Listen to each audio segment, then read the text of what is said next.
Hi guys, this is Perry again with my second video of the 18th scale Team Bash Racing Victory monster truck. In the first video, I did the unboxing and gave a rough overview of what came in the box, and in the second video, I'll be telling you what we found out about the performance and durability of the truck. We started out running the Victory around the house and made a quick ramp to jump off of. We wanted to start out easy and make it gradually harder until we reached the limit of what this truck would take. Started out with the just some minor jumps around the house, moved over here to the grassy area around the small field next to our house. Got some grass and rocks. Nothing too hard, except that with an 18 scale truck you don't want to be running on grass a whole lot most of the time, because with that constant drag on the drivetrain it's going to overheat those motors and cook them. Believe it or not, with this little truck, that brushless motor that it has on there, and those tires and the weight, it floats right over it. I mean, you can see right there. I mean, it's not really bogging down at all. We ran it out here for a few minutes, full throttle runs, trying to see what we could get going with it, get some heat going inside that motor, and it just didn't really build up a whole lot. We were running the nickel metal hydride pack on it, the stock battery pack, which we ran throughout this whole video here, but it just didn't seem to overheat. It just worked really well. I think the gearing just worked out for this, so it definitely works well and is durable for first timers, people that aren't really going to be conscious of that kind of stuff, which is nice. The truck just seemed to take the hits real well, bounced and just kept going. Did some tumbles here on the pavement, on the concrete, and just kept, time after time, just kept going and going and going. It's got a real thick body on this thing, which was nice because it didn't have that PVC body like you get with a lot of the cheaper ready-to-runs in this price range. Like, really, for $100 in brushless, you're looking at pretty much the only other thing out there in this size is going to be a Turnigy, which the bodies on those are definitely not anywhere near what this thing is. The bumpers, for the brushed version, I think they work better than with the brushless. They're pretty soft. But they help it tumble well. Here we went to the skate park that's local to us and did a few hits like that. Actually, over 24 hits like that, and it just kept taking them. Did real well. The stock ready-to-run tires don't get a lot of grip, but we're on polished concrete right now, so nothing's going to get a lot of grip down there. But again, it just kept taking it and taking it and taking it. Again, the bumpers are a little soft on this thing, so it does. We actually broke a couple of body, well, the front and rear shock towers have integrated body posts, and we broke all of them except for one, which snapped off at the top, but we were able to still push it down and get one body clip on there, and that's where we were running it after the second pack. Lots of hits like this where the truck was landing on the ends. That's how we shared the body posts. The body was actually so thick that the impact was, when we would land, the body was actually what was breaking the body posts on this thing, because the bumpers flexed so much. But yeah, it just kept going. And here you can see some of the abuse that we put it through. It was... this is where we finally had our first break. That was a dog bone, and that was a full throttle landing from about 15 feet onto the concrete, and it finally snapped one, and Tommy's right back at it, going again. So we just kept running this thing just to see how far it was going to take to really get this thing to break and just be immobile, and it never stopped running. Had some issues with the range on the radio, but that was really it. And so yeah, finally just kind of gave up on it. There it goes.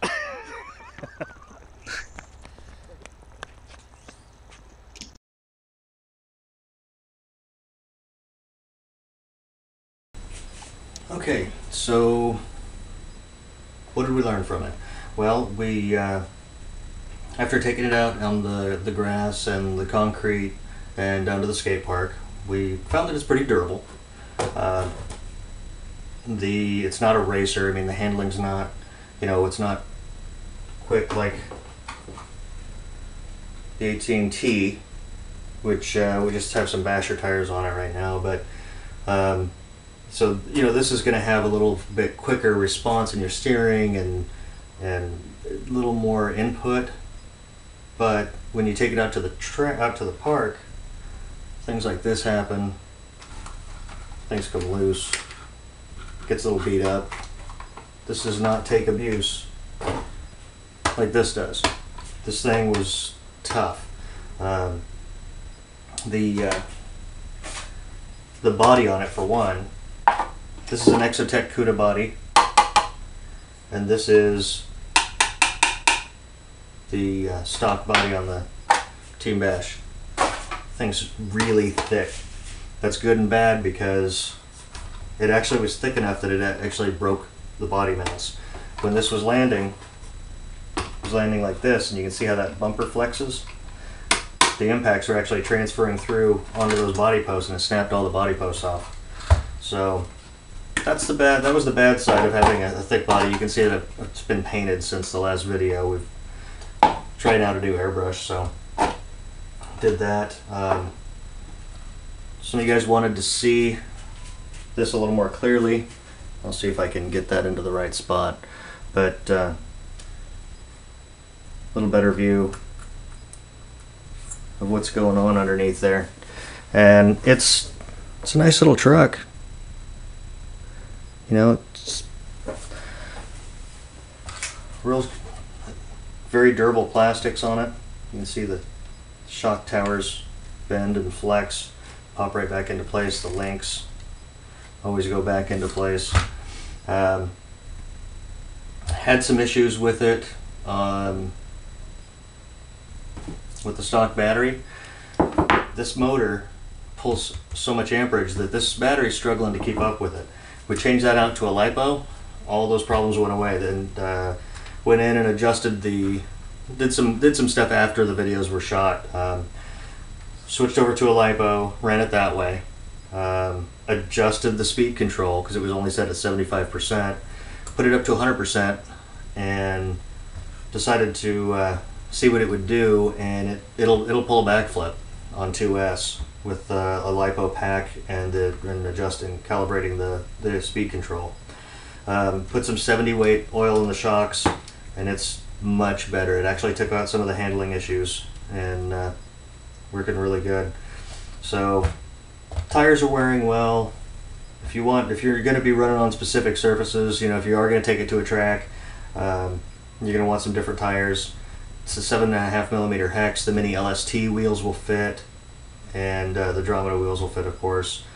If you go with the mini LST, you're going to get more tire options in the size. I think these are like a 1.7. So overall, really liked the truck. Great performance out of it.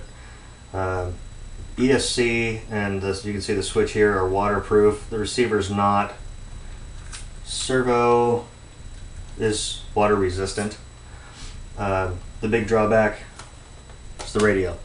The range was only about 100 feet on it. I haven't heard back from Team Bash yet. It's Christmas time, so I may not for a little while.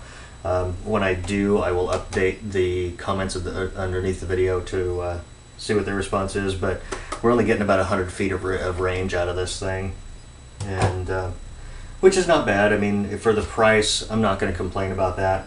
I think I got a little bit of I think I got a bad one, because it doesn't seem like that's too common from what I'm seeing with the Dromidas, and these are essentially the same thing. And I know that they've been testing these for about 6 months around Texas, so, and haven't had any issues. So I just want to hear back from them and see what happens there. Other than that, it's a good truck for $100. I mean, to do anything else in this size, even the Dromidas, you're looking at another additional $100 if you buy their brushless kit to change over one of their vehicles. So you're looking at $200 to get to this, when you can buy it $100 out of the box from Team Bash.